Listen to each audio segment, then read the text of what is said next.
Buenas tardes. Empezamos esta conferencia de hoy. La Asociación de Amigos de la Fuente Grande, pues dentro de la programación que tenemos para este año 2024, seguimos hablando hoy del agua, pero desde otra perspectiva. Hoy vamos a hablar pues, de cosas que a lo mejor parece que no tienen mucha relación. Vamos a hablar de Aranjuez, vamos a hablar de un palacio, vamos a hablar del tren de alta velocidad, porque todo eso pues, está muy relacionado con Ocaña y con el agua de Ocaña. Cuando se hicieron esas obras, ahora nos lo van a explicar, se descubrieron estructuras muy interesantes, estructuras antiguas, además de monumentos, y todo eso se investigó y se vio qué pasaba con el agua de esos manantiales. Tenemos hoy aquí a las personas que se encargaron de hacer ese estudio a raíz de esas obras del trazado del AVE, que os los voy a presentar. Tenemos aquí a Victoria Martínez Calvo. Voy a leer el currículum de los dos porque es muy interesante. Victoria es arqueóloga, licenciada en el año 92 por la Universidad Complutense de Madrid y se dedica profesionalmente a la arqueología de gestión desde el año 98. Desde 2005 y hasta la actualidad es directora de proyectos de Egipcia, consultora de ámbito internacional en el campo de la arqueología, gestión del patrimonio cultural y geofísica aplicada. Ha dirigido ya más de 200 intervenciones y elaborado el doble de proyectos y documentos técnicos. Ha desarrollado además numerosas actuaciones como asistencia técnica arqueológica para proyectos de infraestructuras, especialmente ferroviarias, colaborando en numerosas obras para el AIF.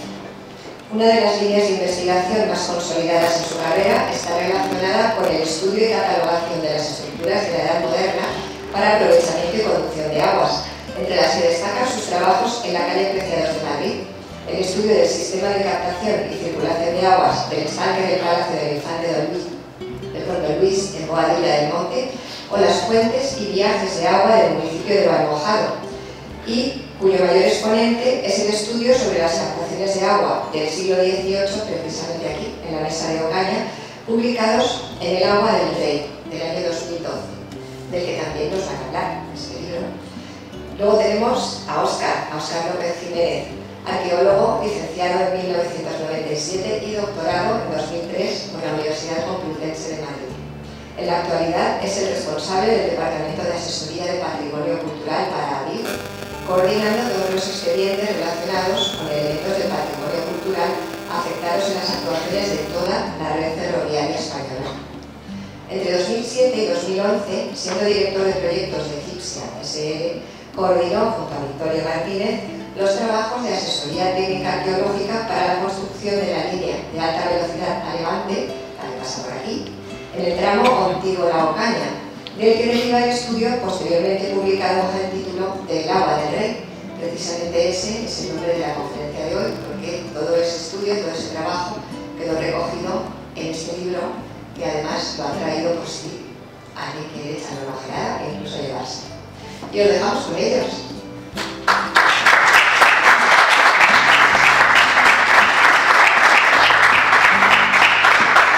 Muchísimas gracias, sobre todo a los amigos de la Fuente Grande por recibirnos, por haber encontrado interesante este trabajo, por haber estado en contacto con nosotros, especialmente pues, a nuestras anfitrionas y muchas gracias a todos por haber estado aquí esta tarde acompañándonos en esta charla, ¿no?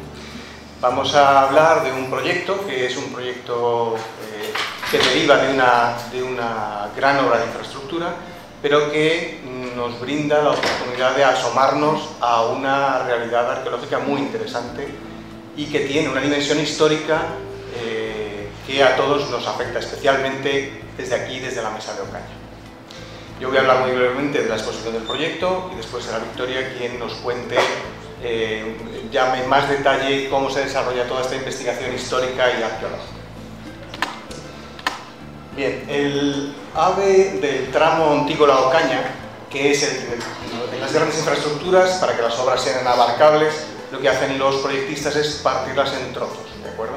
Entonces, cuando hablamos del tramo, estamos hablando dentro de esta línea general que estamos viendo aquí, y que es fundamentalmente todo el eje de comunicación con Levante, dando servicio tanto a la costa como a los ramales hacia Murcia o Alicante, existe un tramo fundamental que es el de conexión salida de Madrid hasta la Mesa de Ocaña, y que nosotros denominamos, en este caso, Ontígola-Ocaña. Igualmente interesante, porque es justo en el corte de los elementos que nos interesan, es el posterior, el Ocaña-Villarrobia de Santiago, y de ambos obtenemos también gran cantidad de datos muy interesantes asociados a estos proyectos. ¿Por qué existe una vertiente arqueológica de estas intervenciones? Estas intervenciones están pensadas para dotar de infraestructuras de alta velocidad a las conexiones de grandes núcleos urbanos.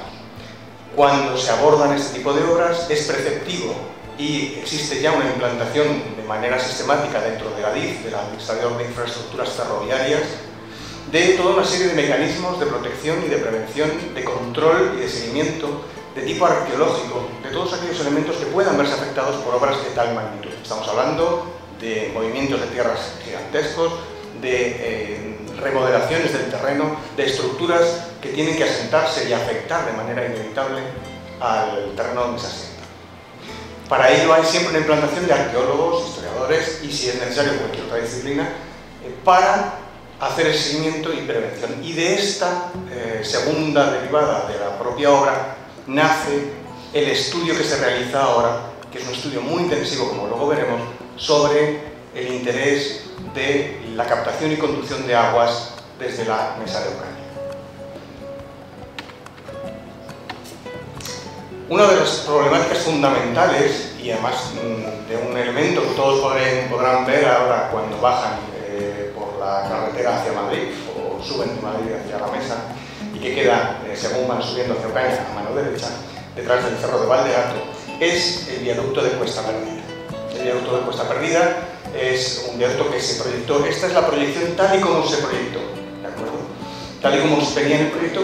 Y ahora ya también les diré que este viaducto se modificó para conservar las estructuras que fueron localizadas y salvaguardar el patrimonio que se había documentado en la intervención histórica arqueológica. Este viaducto es un viaducto, como ven, de 2 estribos y 3 vanos, con 2 pilas muy sencillas, que salvaba esa vaguada intermedia donde se documentan las estructuras, y que con una serie de intervenciones muy concretas y muy específicas de tecnología de detección geofísica pudimos documentar. Lo que estamos viendo aquí es desde la parte baja de esa captación de aguas del valle, las estructuras antiguas del acueducto que formaba parte de ese entramado de conducciones desarrollados en el siglo XVIII, y al fondo el viaducto propiamente dicho de Cuesta Perdida, ya una vez construido. Y ahí comienza esa aventura a través de la historia del siglo XVIII y de la generación de la gran ciudad que luego fue Aranjuez.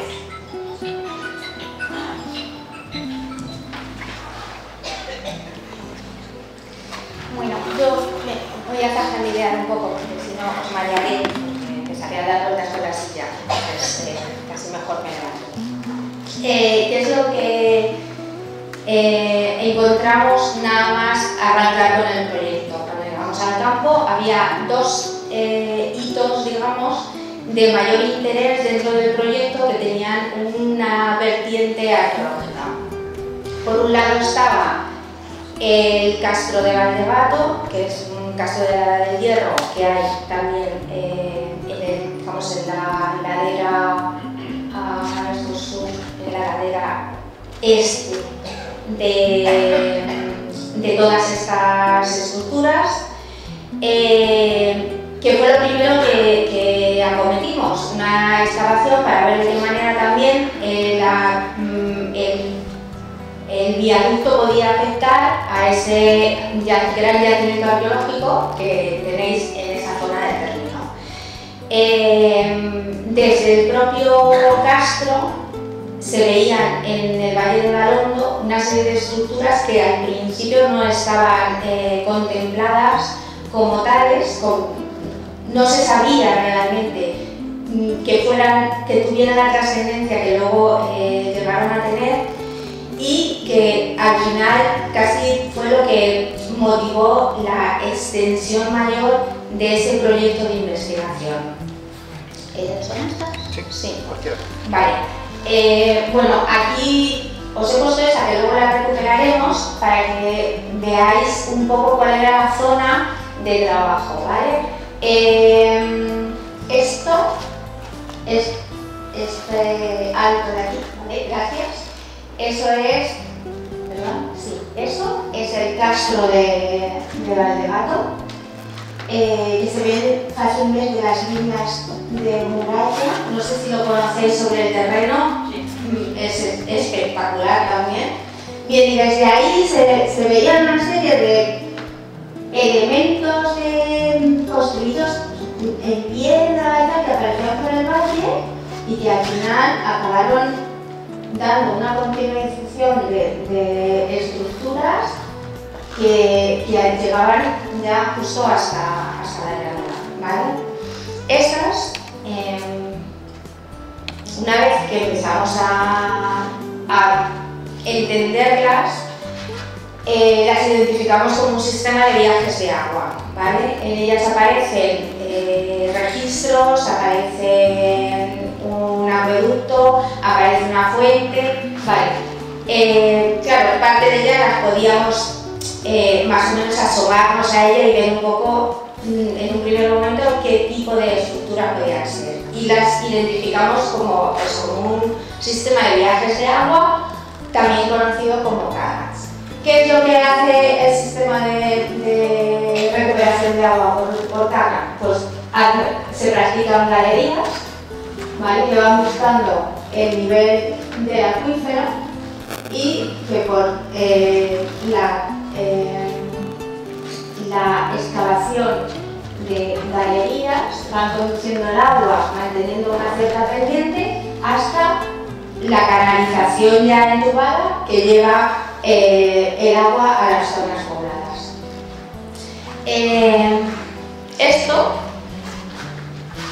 se hace a mano, bueno, el sistema es verdad que en periodo romano hay algunos localizados, pero quien realmente le da una dimensión de verdadera ingeniería son los árabes. Los árabes están acostumbrados a vivir en zonas especialmente faltas de agua, tienen unos sistemas de búsqueda y de captación de esos acuíferos que son fundamentales para su supervivencia. Entonces ellos desarrollan ese tipo de ingeniería y cuando llegan a la península se la traen con ellos. Y efectivamente los hay en Madrid, los hay en todos esos, o sea, de esa época, a partir del siglo X, aparecen en un montón de ciudades que han sido ocupadas, han sido poblamiento islámico. Y luego ese mismo sistema se va manteniendo y se va mejorando en época medieval, sobre todo en época moderna, que es cuando nosotros tenemos el boom realmente de esos sistemas de conducciones de agua.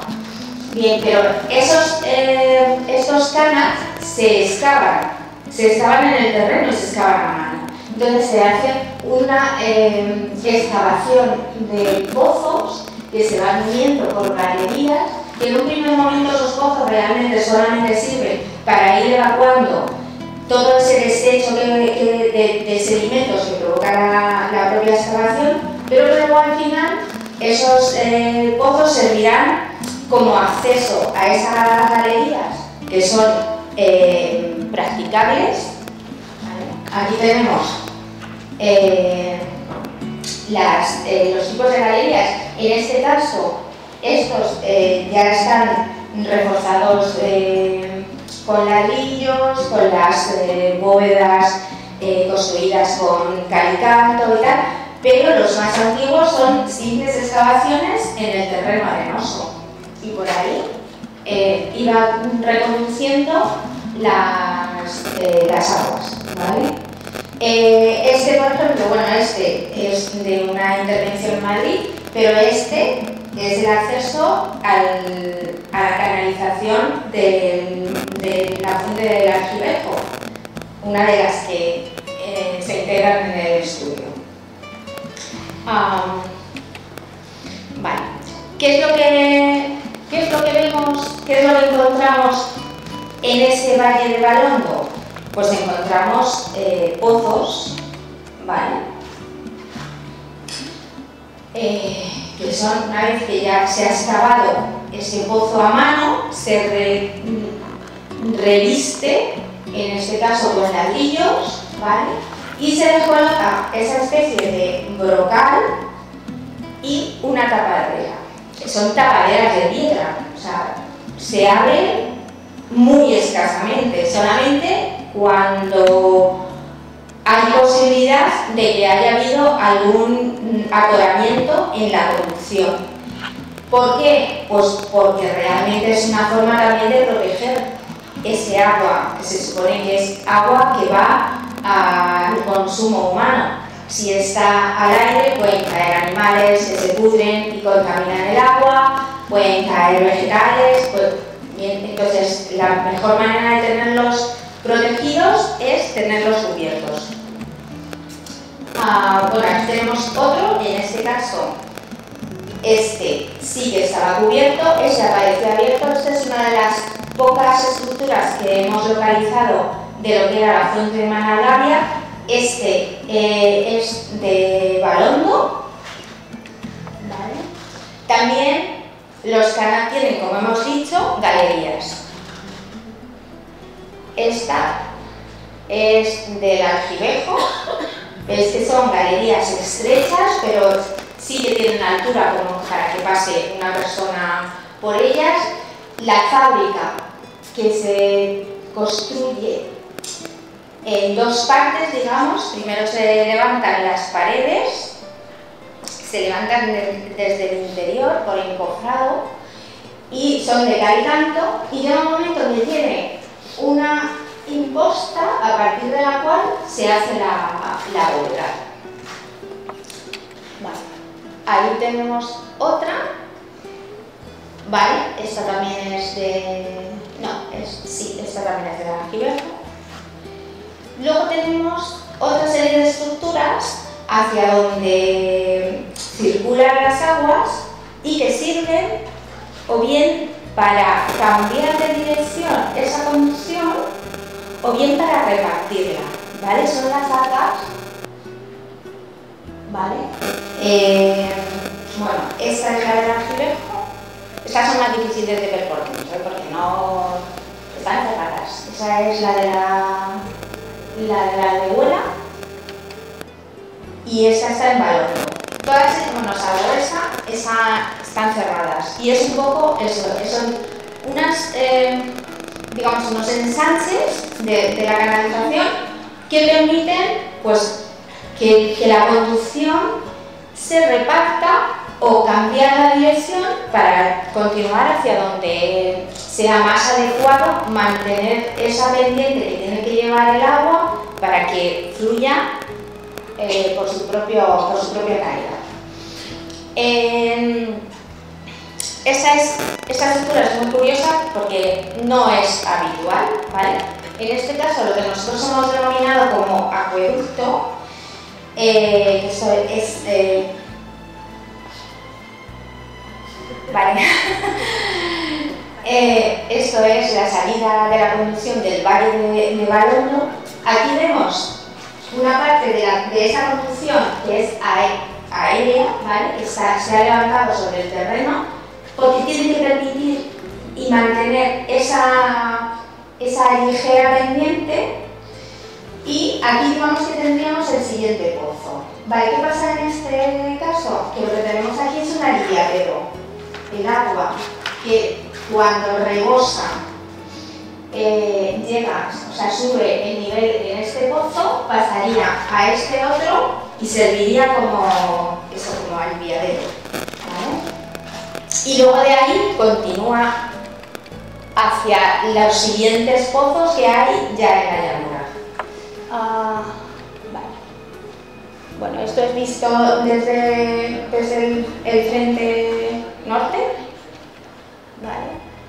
Luego hay una serie de estructuras también en el campo que son de acumulación de agua, porque todo el Valle de Galondo está orientado a captar esas aguas, tanto las subterráneas como las que circulan en superficie.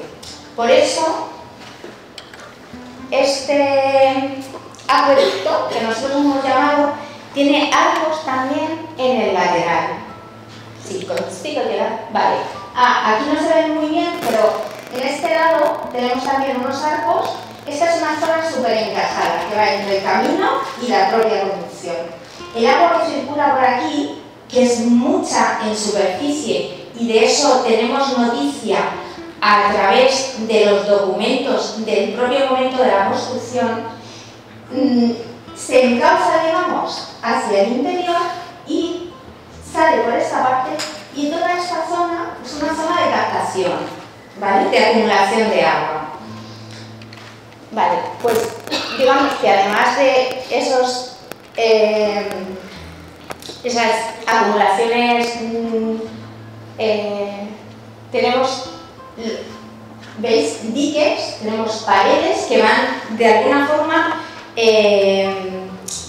dirigiendo el agua. En este caso, eso es Menalgavia, y desde la parte de arriba también hay una serie de torrenteras de la misma época. Lo que pasa es que están perdidas, pero tienen trabajo, ¿vale? Las piedras están trabajadas para hacer una especie de curso que llegue hacia la parte final. Otras de las estructuras que hay corresponden a las fuentes. En este caso, bueno, esa la conoceréis perfectamente desde la carretera, es una estructura espectacular. Lo que hacen las fuentes, que realmente se llaman fuentes, pero no tendrían por qué tener un caño, lo que hacen es recuperar las conducciones de los 4 manantiales, digamos. En ella se juntan tanto el agua que viene de Algilejo como Aldehuela como la de Menalgavia, y confluyen aquí. Es una estructura alargada que da paso, tiene una primera sección alargada y da paso a una zona abovedada, una zona de paredes lobuladas y abovedada. No sé si tenemos. Bueno, esa es una de las fuentes. En este caso, esta sí que tenía caño también, es la fuente de la Reina, a la entrada de Aranjuez, que no está en el sitio donde estaba, se desmontó y se trasladó más cerca de la Plaza de Toros, pero que era eso, esta sí que era el punto donde la conducción entraba en Aranjuez y servía además, como estaba al lado del Camino Real, servía de abastecimiento como fuente. ¿Vale? Bueno, ya una vez que hemos visto y ya hemos intuido que el agua de todas estas fuentes que se surten en Ocaña, su finalidad era abastecer a la ciudad nueva de Aranjuez, vamos a ver un poco por qué. ¿Por qué se llega a esa situación en donde es importante buscar acuíferos que puedan llevarse hasta Aranjuez? Y eso lo tenemos que contextualizar con el inicio del siglo XVIII. ¿Qué pasa en el siglo XVIII? A principios del siglo cambia la dinastía. Los Austrias desaparecen por falta de herederos y llegan los Borbones. Los Borbones llegan desde una corte ilustrada, refinada, y llegan a un Madrid que es completamente medieval, oscuro, de calles estrechas, sin ningún tipo de acondicionamiento, y todo el afán de los Borbones es convertir las ciudades en sitios habitables, ¿vale? Entre ellos el propio Madrid, donde se instala la corte, pero también todos esos sitios asociados a la monarquía que suponen zonas de recreo. El Pardo, Boadilla, Aranjuez, el Escorial, pero sobre todo Aranjuez, porque es la parte que nos toca. Vale. Y empiezan toda una política de mejoras. Es el siglo de los proyectos. Proyectos de mejora de los alcantarillados. Tenemos cantidad de noticias de ciudades de España donde la población se queja de insalubridad, de basuras por las calles, de albañales que circulan por el medio de las vías de las calles, los animales sueltos depositando, los macarifes matando en las calles. Todo eso genera enfermedades, genera malestar, y eso es una de las políticas primeras que los monarcas pretenden paliar de alguna forma. Y tenemos proyectos, por ejemplo, como el de el alcantarillado de Madrid. Esto es un proyecto de José Alonso de Arce, que es de 1735, en donde, si veis, es una casa de vecinos donde ha despiezado cómo desaguar todos esos desechos humanos, ¿vale?, de las cocinas, las aguas sucias, a un sistema nuevamente de conducciones que van subterráneos, ¿vale? Pues esto mismo digamos que se plantea para otra serie de entornos. Vale, no solamente eso, sino también seguridad vial, ¿vale? Y para eso se diseña un programa de alumbrado de las ciudades, el control de vehículos, bueno, una serie de mejoras para los que viven en las ciudades. Vale. Claro, ¿qué pasa con las ciudades que ya están construidas? Pues que tienen muy poco margen para hacer esa ciudad, digamos, luminosa con que ellos, digamos, que querían instaurar en España. Pero sí que las ciudades nuevas, las que van a ser de nueva planta, sí que digamos que lo favorecen. Es el caso de Aranjuez.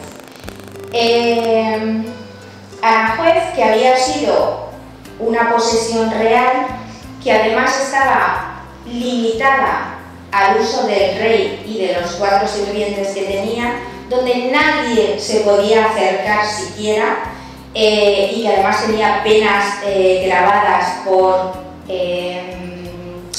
la caza de furtivos, por entrar siquiera en los parajes, cazar en los bosques o pescar en el río, ¿vale? Pues, sobre todo con Fernando VI, lo que hace es abrir Aranjuez. Empezando por el palacio, que está medio derruido y hace un proyecto de reurbanización del palacio, pero también por la ciudad. En ese momento se tiran todas las casas de los sirvientes que había y se planifica unos barrios perfectamente racionales, ¿vale?, con avenidas anchas y grandes, con casas en manzanas bien organizadas, que además no solamente se limitan a digamos, al servicio del palacio, sino que se convierte en una zona residencial. ¿Qué pasa? Que hay un aumento de población y hay que dotarles además de otros servicios, entre ellos el agua, ¿vale? Esa es una de las razones por las que empiezan a buscar fuentes que surtan de agua a esa nueva ciudad. Ese es el plano de Bonavia de 1753, creo que es, por ahí. Vale. ¿Qué más cosas pasan? Bueno, asociado a eso, claro, también las comunicaciones. O sea, en este momento se organiza toda la red de caminos, no solamente de rueda, sino caminos fluviales. Es el momento en donde se empiezan a recuperar proyectos que en muchos casos se tenían desde época de Felipe II y que pretendían enlazar el interior muy desabastecido y con muy poca comunicación con los puertos del exterior. Y es el momento en donde se empiezan a construir cosas como el canal del Manzanares, que pretendía hacer navegable el río Manzanares. Esto luego se abandona y en muchos casos ni siquiera se llegan a construir en su totalidad, pero nos quedan parte de las esclusas que se han estado excavando en los últimos años también a raíz de los proyectos de ferroviaria. Vale. No solamente este, sino el canal de Castilla, que pretendía unir el centro de Madrid con los puertos del Cantábrico. Vale. Y el Tajo. El Tajo al final solamente se hace navegable en la zona de Aranjuez y va a tener más que ver con un espíritu lúdico que con el aprovechamiento económico en este caso. ¿Por qué? La mayor parte de ellos no se concluye, ninguno de estos proyectos, porque es una inversión de dinero tal que en muchos casos era imposible afrontarla. De algunos de los caminos fluviales sí que se construyen partes, pero ninguno se acaba ninguno se finaliza, ¿vale? Como decimos, el del Tajo se construye solamente a la parte de Aranjuez y al final queda como, bueno, pues como una forma de comunicación dentro de la propia ciudad, ¿vale? Más en relación eso, con las batallas fluviales de los reyes, que eran esas festividades que hacían con las falúas y tal, que organizaban un poco eso de forma lúdica, o bien como forma para acceder a zonas de caza solamente y moverse en vez de por los montes a través del río. Bueno, otra de las cosas que se hace en este momento y en este entorno es también poner en funcionamiento toda la vega del río, en aprovechamiento económico, ¿vale? Y para eso ya esto sí que viene de atrás, porque son proyectos que empiezan con Felipe II para dotar de agua a toda la zona de Aranjuez, a todo lo que es los montes y el soto de Aranjuez, ¿vale? Este es el mar del Antígono, tal como era en el momento de su construcción, ¿vale? Es una litografía de un autor del momento, ¿vale? Y aquí vemos también ese sistema de construcción de cafés. Este es el mar de Antígona, ¿vale? Que hace de, digamos, de acumulación de agua, ¿vale? Acumula agua de la que baja en superficie por el valle y continúa hasta unirse a los cafés. El Caf de la Fuga y el de las Aves. Estos son obras ya del siglo XVI, ¿vale? Bueno, veremos luego que nuestras conducciones pasan también por aquí, pero nunca se mezclan. Las conducciones, las canalizaciones de Balondo circulan por este lado, van paralelos al mar de Antígona, pero no toman agua de ahí. ¿Por qué? Porque el agua que nosotros estamos mandando para Aranjuez es un agua pura, es un agua para beber. y estos son aguas salobres, que van solamente a las huertas, ¿vale? Vale, ¿qué más?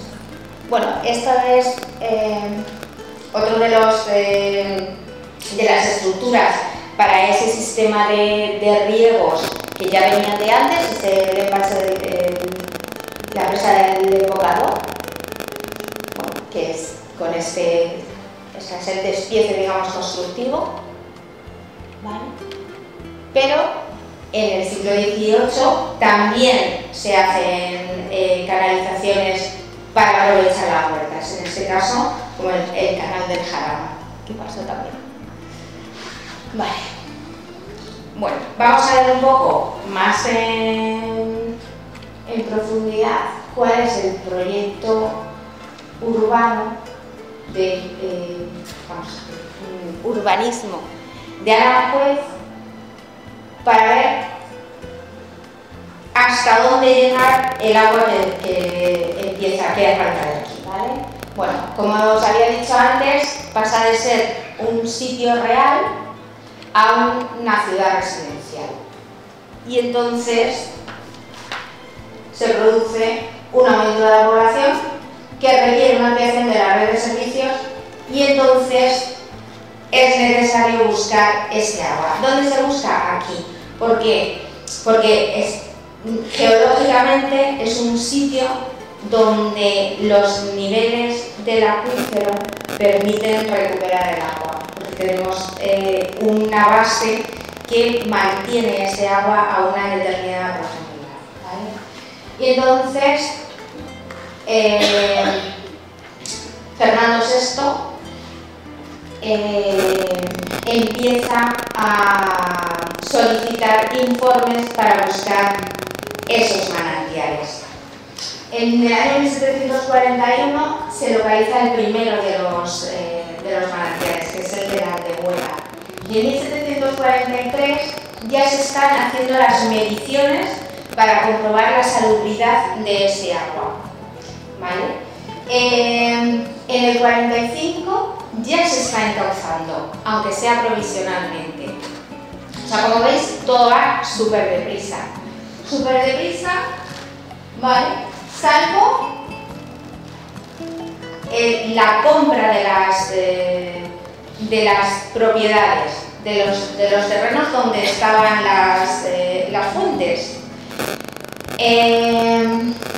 Para ese momento, ese era el año 1751, casi el proyecto está acabado. O sea, se ha hecho casi toda la obra, se han hecho todos los análisis necesarios y solamente en el último momento se hace la compra. ¿Para qué? Para que no haya posibilidad de que nadie le reclame esa agua. A pesar de eso, de que ya estaba todo el proyecto hecho. Vale, en ese mismo año las conducciones de la Antehuela de Menalgabia y de Lajivejo ya están concluidas. Hemos tardado menos de 10 años en un proyecto que llega desde aquí hasta Aranjuez. El único que se descuelga de ese es Balondo. Balondo es la última fuente que se localiza.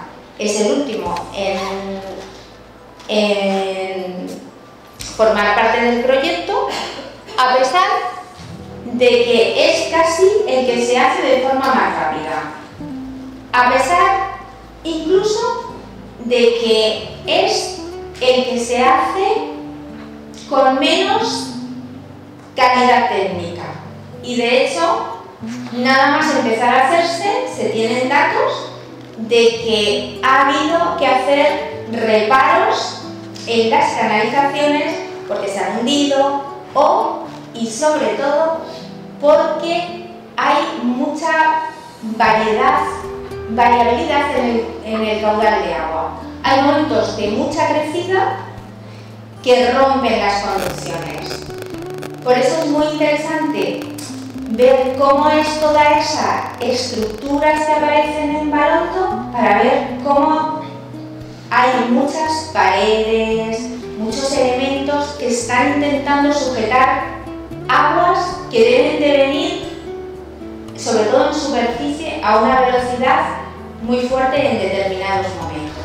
Bueno, el caso es que para 1753 también Barondo está grabado. Pero estas conducciones, aunque todas circulan por digamos, todas estas fuentes circulan por la misma conducción, pero no mezclan el agua, porque cada una tiene un destino. Bien, la de la Aldehuela acaba en la cocina de boca, o sea, en las cocinas que hacen las comidas para el rey, o sea que el agua tiene que ser muy buena, ¿vale? Y en el patio de los egipcios. La del Aljibejo va a la escalera del norte del palacio. Justo en este momento se estaba reestructurando esta parte del palacio y ya se dice que se haga una hornacina sin tocar toda la modificación que ya se ha hecho, para incluir una fuente hasta donde llegue el agua de este manantial. Menalgabria va al patio de las caballerizas del rey y Barondo llega hasta la fuente monumental de la plaza de San Antonio. Bueno, esta es la escalera monumental del palacio y aquí está la hornacina donde llega, bueno, está ahí abajo, un poco más grande, donde llega esa fuente, donde llega ese agua, ¿vale? Del Aljibejo. Bueno, hay otras que no tengo fotos porque no son zonas que se puedan pasar dentro del palacio, entonces a lo que hemos podido. Vale, esto es un grabado que casi es el único que hay donde podemos ver dónde estaba esa fuente dentro de la plaza de San Antonio, la fuente original, que es esta que aparece aquí, ¿vale? La obra es de Bonavia también, como toda la planificación de Aranjuez, ¿vale? Hay textos sobre la construcción de la fuente, sobre de dónde proceden los manantiales, los materiales. Por ejemplo, la escultura, tiene una serie de leones por aquí, no sé si lo recordáis, seguramente lo habéis visto, porque la fuente existe. Lo que no existe es la escultura que hay arriba, que Bonavia colocó a su benefactor, que era Fernando VI. Cuando muere Fernando VI y le sucede su hermano Carlos III, todo lo que había hecho Fernando VI casi que lo medio desmonta. Y entonces quitó la estatua de su hermano y puso una Venus. No sabemos si con segundas intenciones o con qué, pero el caso es que hoy tenemos una Venus encima de la fuente. Y la escultura se reubica en la Plaza de París en Madrid, que está en el entorno de las Salesas Reales, que es otra de las obras grandes, de las magnas obras que financian Fernando VI y su mujer Bárbara de Terraza. Bueno, este es el plano de la conducción de aguas desde Ocaña hasta Aranjuez. Es un plano de 1749 que no es, digamos, el trazado final, que nunca debió de dibujarse. En este momento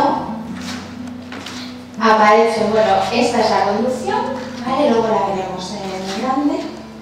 Estas son, esto es la fuente de la Aldehuela, la fuente del Aljibejo, que se van uniendo hasta un ramal que ahora cruzaría por debajo del trazado del ferrocarril, ¿vale? Esto es Benalgabia, que va básicamente por donde va la carretera actual, ¿vale? Y que enlazan en nuestra fuente monumental, ¿vale? Al final de Barondo. esto. Tenemos ahí un poquito más ampliado, creo. Vale. ¿Ves? Esa es nuestra fuente sería la fuente que hemos encontrado en la sucesión de estructuras del Valle de Balondo. No está Balondo, porque en este momento, como ya os he dicho, no se había incorporado, es el último en incorporarse, pero sus estructuras seguirían más o menos recto por donde va la de Benalgavia y luego girarían hacia arriba. Vale, pues en el extremo opuesto vemos cómo, esto es un plano de Mónico de Aguirre de Aranjuez, vemos cómo la conducción va por aquí y llega hasta el Arca del Agua, que hoy se conoce como Fuente de la Reina, y luego ya se dirige por una de las grandes avenidas que bajan hacia la... bueno, que eso no sé exactamente cómo se llama hoy. Esa es la calle, no me acuerdo, la que sale desde por detrás de la iglesia de San Antonio. Bueno. La carretera Andalucía. Sí, ¿verdad? Se llama Andalucía. Bueno, pues la antigua carretera Andalucía iba a desembocar, vamos, por ahí circulaba nuestra canalización. Como veis, no se juntan. El mar de Antígona va ahí, surte, sale para las huertas y en nuestro caso se queda a este lado, sin mezclarse. Vale, volvemos a recuperar esto un poco para que, ya que hemos visto qué es lo que vemos, pues recuperemos pozos, un arca, más pozos. Aquí hay otra serie de construcciones que en algunos casos las hemos interpretado como construcciones auxiliares, quizá de control y tal, de toda esta, del mantenimiento de todo esto, pero realmente hay muchas cosas que no sabemos qué son, porque están muy desmanteladas. Es verdad que son, o sea, quiero decir que tú ves el tipo constructivo y dices, no, eso tiene que estar en relación porque es el mismo tipo de piedra, de materiales y tal, la forma constructiva, pero hay muchas cosas que no sabemos cuál es la finalidad que tiene. Bueno, esto es el acueducto, la fuente es aquella que está allí azul, y como vemos, bueno, las que siguen hacia este lado son lo que quedaría de la de Benalgavia, que se diría por aquí. Realmente esta parte está bastante complicada de localizar porque, claro, está muy alterada por las carreteras y tal, y no hemos localizado más. Pero luego hacia allá siguen por el valle, siguen extendiéndose hasta más o menos el kilómetro 56. Vale. Estas son las de Aldehuela y Algibejo.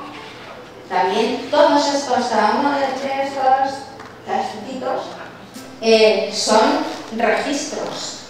O sea, todos esos están en el campo, ¿vale? A veces pasamos y no... Bueno.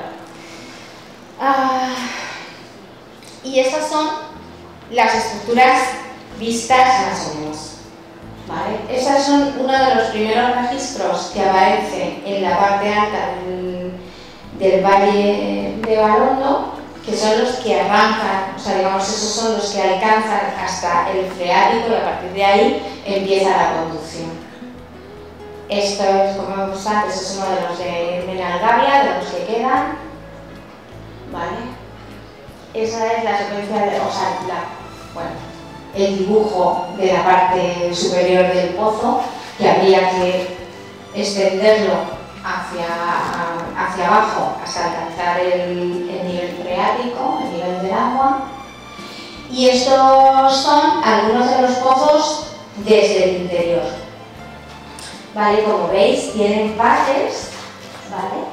que son sistemas, hay otros espacios afrontados para colocar escalas y poder bajar a limpiar. O tienen arcos de descarga para aminorar, digamos, los esfuerzos del peso de la propia construcción.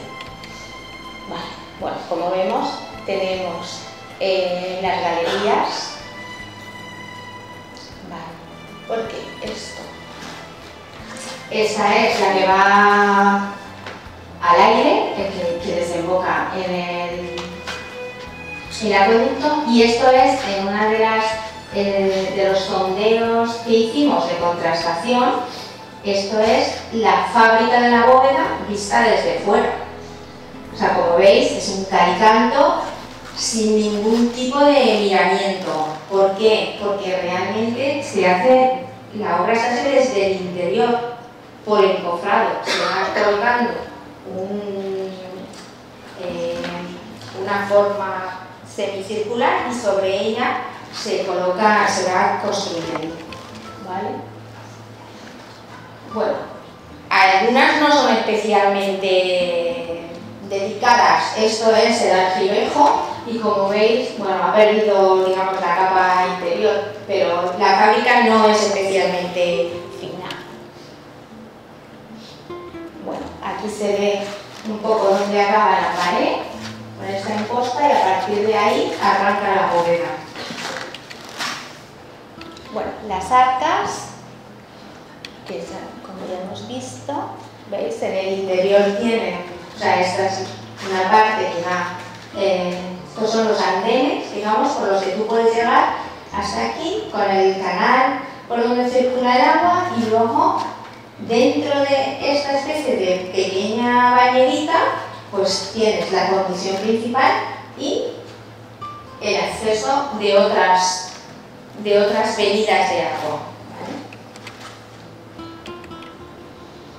Y luego tienes una sección que está entubada, porque no toda la longitud se hace en galería. En nuestro caso, el entubado va a partir posiblemente de un momento, a partir de la fuente, o a lo mejor alguna pieza más que nos falte por el camino, pero en algún momento cambia de galería a una conducción entubada. Los tubos son tubos de cerámica que se vidrian al interior, y en este caso, mientras que se sabe que son los materiales de la fábrica para la construcción de las galerías, se toman del entorno. Para los tubos sí que se sabe que se fabrican en Madrid, porque la cerámica que está hecha con el agua del arroyo Altroñigal es una cerámica muy resistente. Y entonces se encargan todos a los alfares de Madrid que utilizan ese agua, porque da muy buen resultado. Digamos que no enturbia el agua que circula, ¿vale? No le cambia de sabor.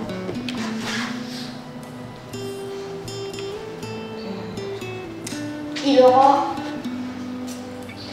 estos sí que son secciones de la conducción ya entubada que hemos localizado en otras intervenciones en la zona o en el entorno de esto es la fuente de la Aldehuela, pero en la parte que se cruza con el ferrocarril.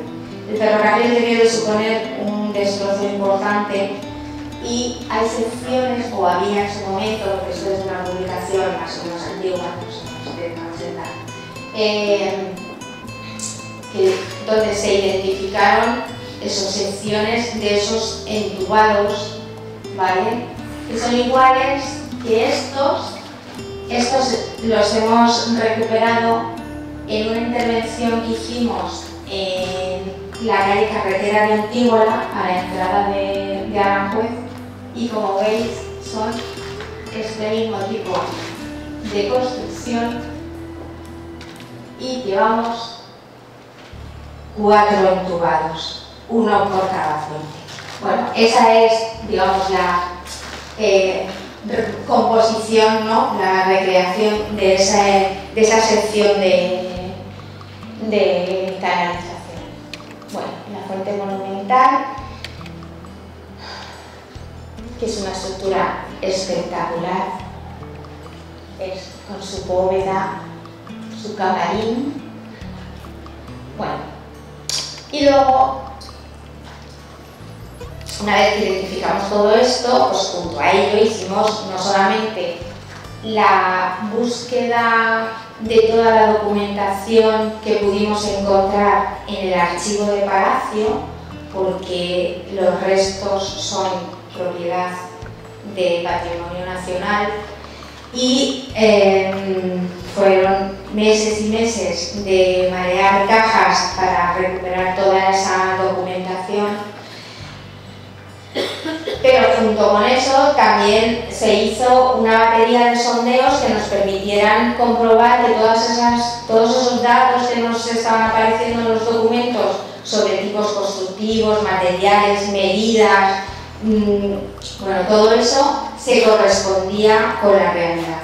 Y entonces hicimos, bueno, pues una serie de sondeos también para verificar que pudiera haber materiales asociados de ese momento, donde, bueno, pues se identificaron el sistema constructivo ahí con la zapa de cimentación, restos de derrumbes de la propia construcción.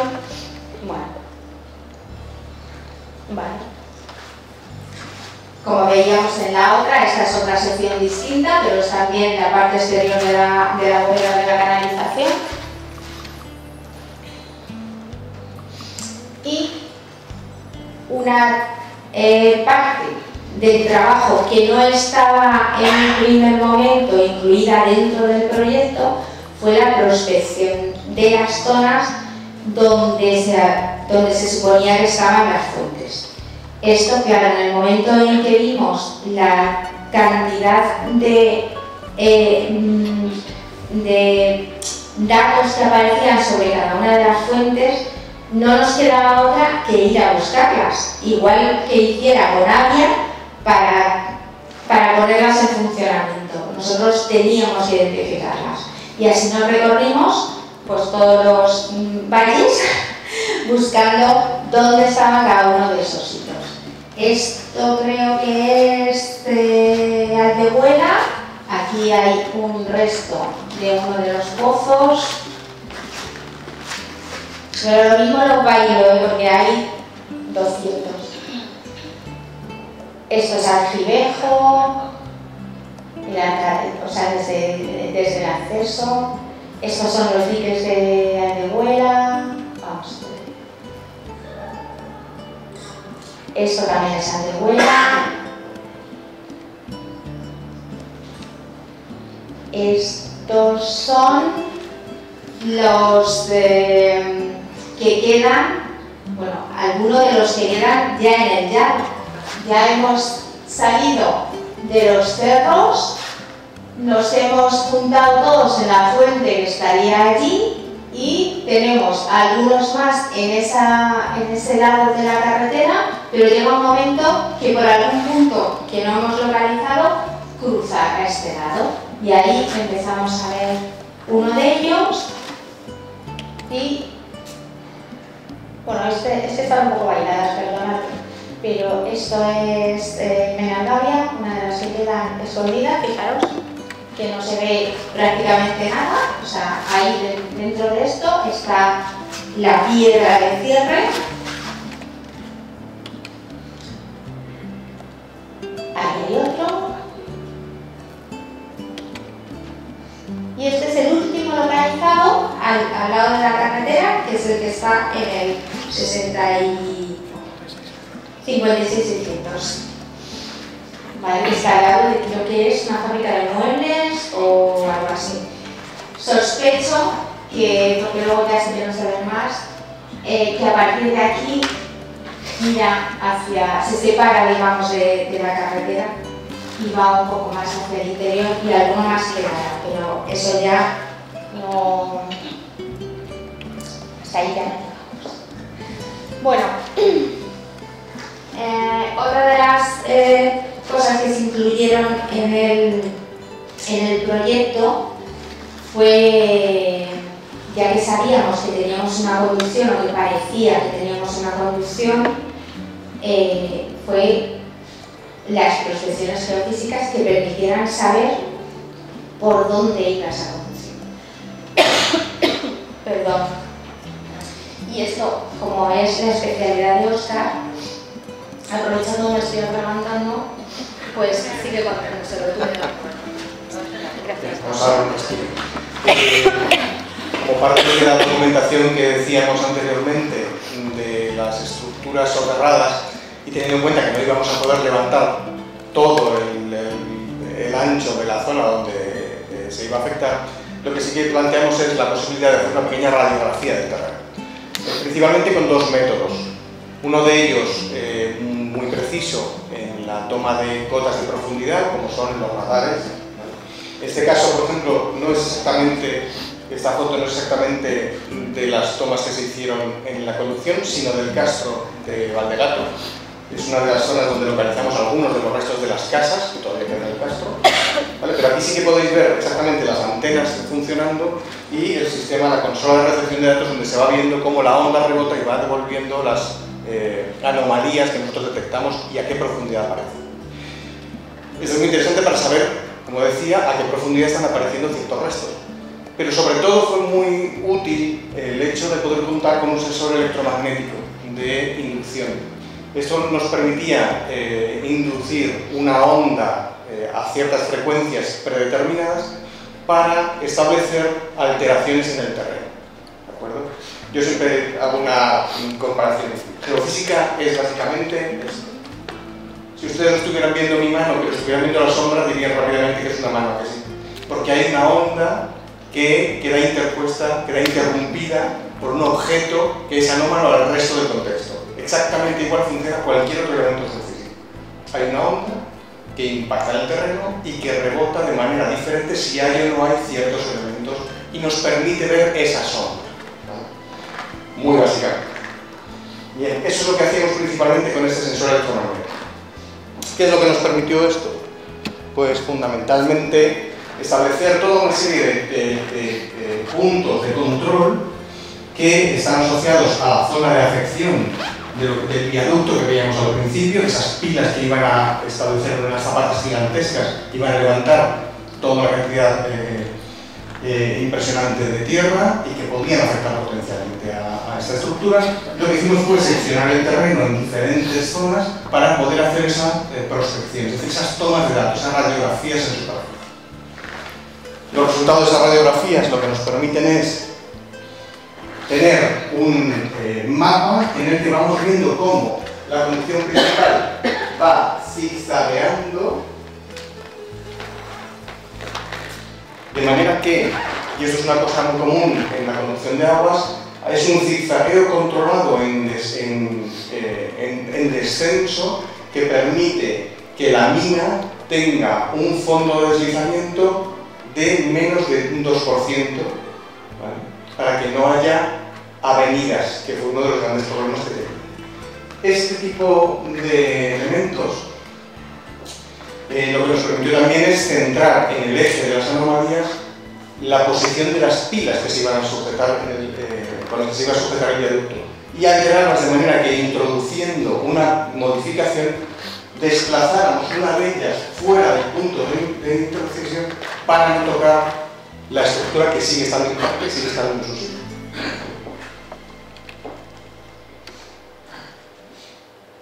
Esto básicamente lo que estamos viendo es el mapa de gradientes en el que nosotros fuimos extractando las diferentes respuestas, las respuestas de las superficies, digamos, que se encuentran más rellenas, por ejemplo, con los elementos pétreos y los elementos, por ejemplo, que nos quedaron probablemente el ladrillo, que son los elementos más naranjas. Eso, como ven, efectivamente va haciendo un zigzagueo clarísimamente, repartiendo esa pendiente de manera que se pueda controlar en su caída de forma natural.